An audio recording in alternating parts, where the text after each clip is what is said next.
The universe is a vast blanket of space which shows off total darkness. But there are certain objects that occupy the space. Can you guess what these things are? The things that occupy space in the universe are stars, planets, comets, asteroids, meteors, meteorites, and many more objects. Do you know what they're called? They are called celestial objects. Let's try to classify what these objects are specifically. We shall start with one of the most visible things to our naked eyes, the moon. We can all agree that the moon is a really beautiful sight. There are days when we see a really beautiful full-rounded moon.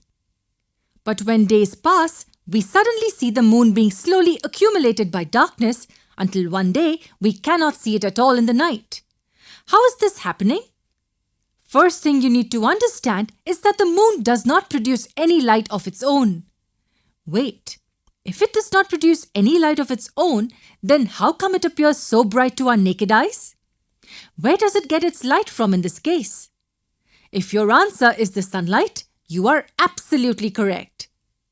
The sun's light completely falls on the moon and, hence, reflects that light to our eyes, making it possible to see it.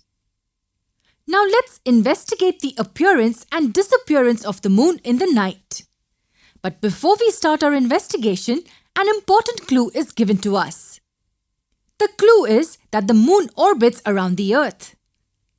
It is important to remember this clue when we are on the verge of our investigation.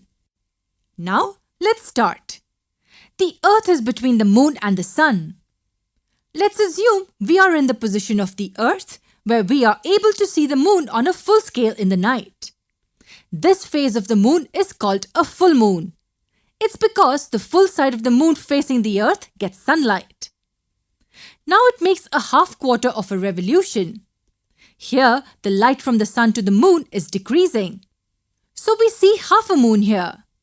The light keeps decreasing when the moon is almost in position between the Earth and the sun.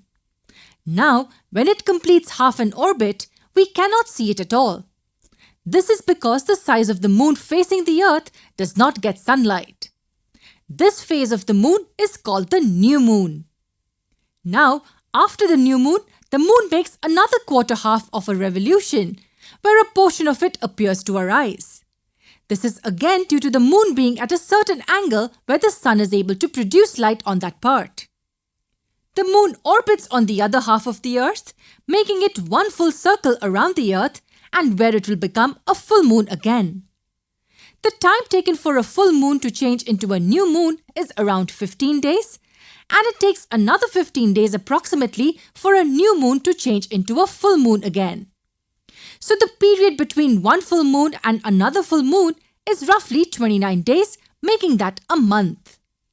Now let's talk about a few properties about the moon's surface. What comes to your mind when we are talking about the moon's surface? Is it clean and smooth? If your answer is yes, then you are most certainly wrong.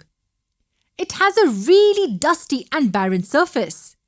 It also has a number of steep and high mountains.